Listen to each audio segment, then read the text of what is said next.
This is my Friday the 13th Part 7 film location video. Had a really good time putting this together and doing this whole thing. And it's kind of funny how it worked out.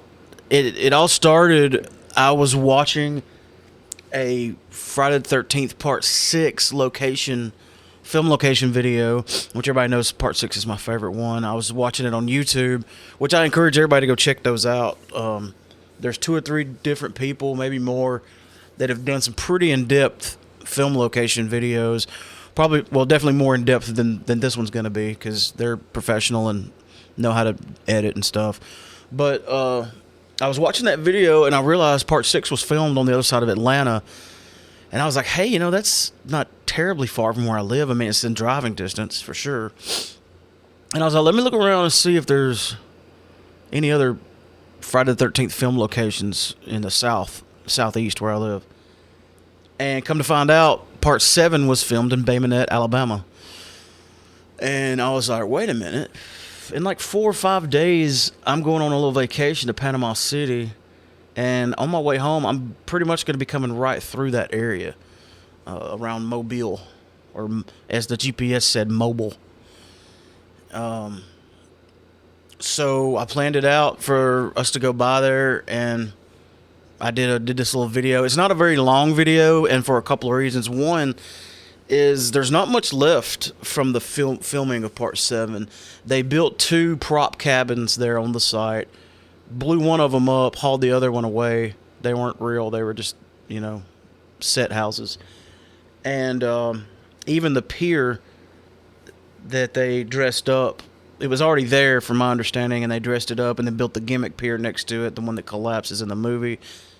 But that original pier was still there up until, I think, around 2016, because I saw a video, another location video that had the original on there, and then like around 2017 or 18, I saw another one, and it was the new pier that's there now. But it's in the same spot. It was just old. I mean, the movie was filmed over 30 years ago, and there's no telling how old the pier was at the time of filming. So anyway, there's not a whole lot other than just the site itself to check out, which is still really cool. The other reason I didn't go way into detail and spend a lot of time is this is a very active location to this day. It's an active boat ramp, and we went on a Tuesday, and there was still a bunch of people fishing off the pier, loading in kayaks, fishing boats. It's a main connection to it's called, I don't know if it's Byrnes or Burns. It's Byrnes, I think is how you spell it. Lake Byron, Byrnes Lake. I'm not sure on the pronunciation anyway, but it's actually not a lake. It's a river that connects to like a bigger river. It's very active. There was a lot of people out there, but I did want to hit the high spots. Here's a kind of a Google map, some Google map views of the location. And it's like, again, it's a boat ramp, so it's like open to the public. Like anybody can go out there, I'm assuming, at any time. So unlike a lot of the other film locations, you have to get special permission or sign something or whatnot. Like I said, the one in Part 6 is still an active camp. You have to find out how to get permission to go out there and get the keys and all that. But I'm definitely going to do that, hopefully sometime this summer. Because unlike Part 7, every single building is still standing and still in use that they used in Part 6. So I could do a lot more longer, more elaborate video, kind of doing some side-by-side comparisons and screenshots and whatnot. So anyway, here's my Part 7 film location video. I'll probably be interrupting to add stuff here and there as we go through. I just did it on my cell phone. Like I said, it was a real quick thing. At the beginning of the video, sorry for being out of breath, but we drove past where I wanted to go where they had the sign. It said Crystal Lake 5 miles. How cool would it be to have that sign?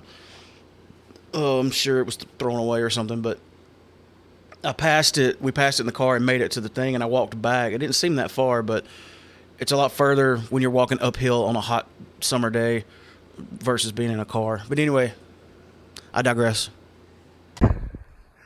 Whew. I'm out of breath. That was a further walk than I realized. I want to come back over here.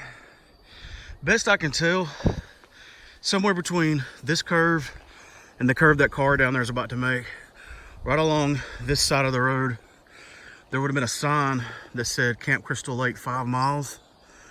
Probably about, I'd say in somewhere like where that sign is now.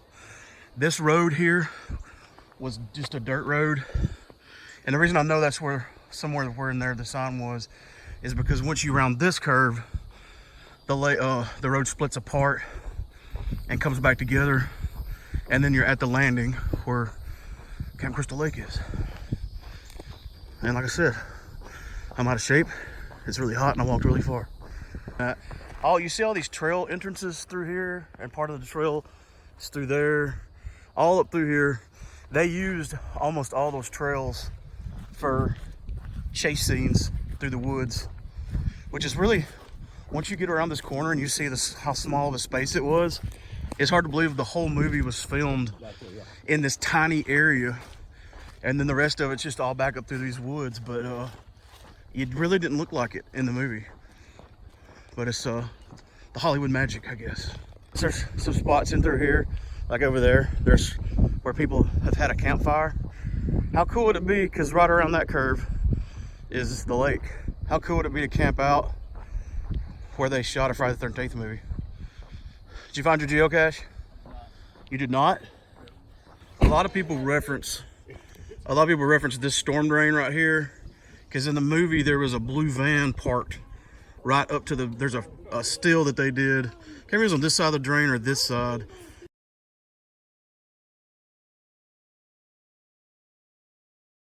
And the house was like right there where that vehicle is, that square. The prop house was on that side. And some people say the other prop house was right here in this area, but it was actually over further, because there's a scene where they run from one house to the other house, and it's a lot further than just this little space here. But that was 30 years ago and all this has grown up. But it would have been like right in where all those trees are. That's the one they blew up, because the house exploded that way. That's not the original pier, but it's right where the old pier was. And then the fake pier they built would have been right out here where he stood, and like she collapsed it with her psychic powers. I saw a video online where the original pier was still here in 2016, so that's pretty new. And like I said, that square area is where house number, that house didn't blow up, but they relocated it somewhere. They, like I said, were prop houses. And that's Crystal Lake. And yes, this is an active boat ramp, so there's people out here kayaking and loading in, and good God, that's muddy. I'm just gonna stand right here. That area there, this circle, is where the tent was that Jason cut open from the back, dragged the girl out of her sleeping bag, and slammed her against a tree over there. Don't know which tree. I watched some videos where people online tried to find the tree, tried to match up. I have no idea, but that trail, you can't really see. There's a trail that goes up right there. That's where he chased the psychiatrist, doctor guy, Bernie, from Weekend at Bernie's. He chased him up. Well, it actually chased him back down this way. And somewhere right up in there in the woods, he killed him with the first power tools kill that Jason had. Is like a weed eater with a blade on it.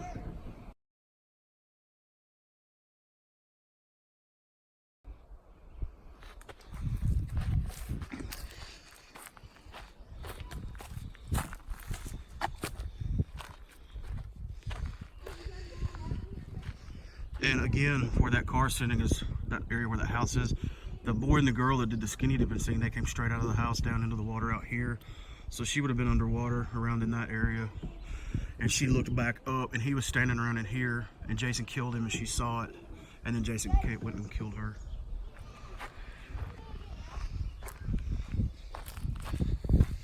You know, I may say the heck with it and just climb over this thing. Just for the sake of the podcast, right? Wait, there it is. Yeah, the tent would have been set up right in here where I'm standing. I'm pretty sure that trail through there, they did a chase scene, but if I'm not mistaken,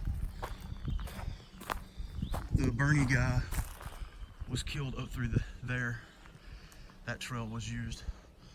I think they use pretty much all these trails and through all these wood. There's woods all. If you go to Google Maps and do a satellite view, there's trails everywhere through here. People hiking and stuff. Teenagers doing naughty stuff, smoking silly things, I'm sure.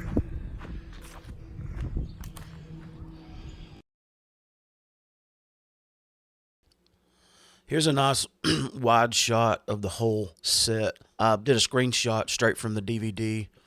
This is right before they panned down and showed Jason underwater.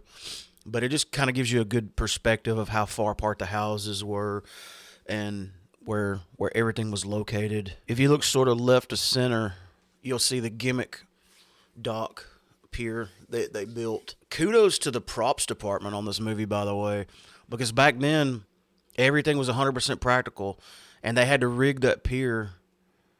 And of course, it's at least a couple 3 feet underwater, even out at the end, maybe deeper. But they had to rig it to where it rocked back and forth and collapsed.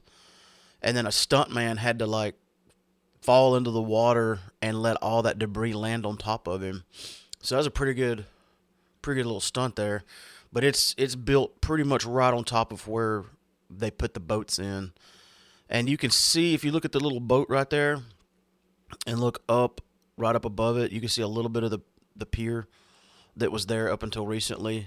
Again, the one that's there now is in the same spot. It's just new. This canopy over the top of it, they put there for the movie, I'm assuming, because I don't recall seeing a canopy over it anywhere other than during the filming. And you can see the two houses again, how kind of spaced out they are. And that's just a good shot of the camera crew went out into a boat and filmed that from the water. And here's a shot of the old pier before they rebuilt. And again, all this stuff is there's probably some Friday the 13th purists that are more hardcore than me. They're going to point out my mistakes. This was more 2 or 3 feet that way, and you were a little off here and there. It's really hard to tell because it was 33 years ago, and a lot can change in 33 years, even if you don't mess with it. And I know that whole area was gravel and sloped off differently, and they flattened it out and poured concrete for people to be able to park. They cut down some trees. A lot of trees have grown up, but you can get the general idea just based on where the pier is. From the dock, you can kind of guesstimate where everything else was located. And like I said, that storm drain during the movie, it had a concrete cap on top of it, so it looks a little differently, but it's in the same spot as the movie, so that kind of helps in reference. The road coming in helps with reference and things like that. I didn't go into detail like some people do, matching up trees from 33 years ago. That's a little above my pay grade, but I had a really good time doing this. It was fun. Here's a side-by-side shot of kind of then and now. I didn't take this picture. I found it on the internet. Somebody had posted somewhere. I was just kind of Googling around. So that's about it. That wraps up my film location for part 7. Be sure to check out our podcast, Real Pop Culture. If you go to www.realpopculture.com, that's our landing page. It actually redirects you to our Podomatic site where you can download or listen to every episode. We're on every platform there is, as far as I know, that does podcasts, whether it's Spotify, Stitcher, iTunes, of course, Google Play. There's some places where you have to... We changed our name from Kill Pop Culture to Real Pop Culture a while back. There's some places you have to search for our old name. I think it was Google Play or something like that, but I got to get that changed in our RSS feed. This will be the first video of our newly launched YouTube channel. We had our old channel under our old name, but this will be the first video we put under the official Real Pop Culture YouTube. I'm sure you'll be able to find it just by going to YouTube and in the search type Real Pop Culture Podcast. And of course, we'll have links to it on all of our social media. We've got a Facebook. We have a Twitter. I don't plug our Twitter account enough. It's at Real Pop Culture 1. Not the best Twitter handle in the world, but based on availability, that's what we got. And we have an Instagram, and I believe that's it. But there'll be links to this video when it publishes all over our social media as well. So you can like and subscribe and keep up with other videos we're going to have coming pretty soon. So thanks for checking out the video. Make sure you check us out. If you like what you saw, send us an email at popculture4real. That's the number 4 real at gmail.com. And we have a voicemail line. You can call and leave us a message, 662-767-4487. That's just a strict voicemail line. Nobody's going to pick up and answer. You can record, leave us a message, and we'll probably read it on the air. Unless you're telling us how bad we suck, and we might just accidentally delete it or forget about it. But no, thanks again for watching the video, and check out Real Pop Culture. We have a lot of stuff coming on our Patreon site. We got a lot of episodes in the works. I'm going to do a location for part 6 sometime this summer. And I'm going to do a full episode of just me breaking down part 7. Mostly because I've done so much research in and around this video and being excited about going out there. I just did a lot of deep diving on it, and my head's full of just useless part 7 knowledge. I've got enough material to do a whole episode where I just break down the entire movie, the things I liked about it, the things I didn't, and just little tidbits and facts that I picked up in doing all this research. I might as well do a whole episode about it.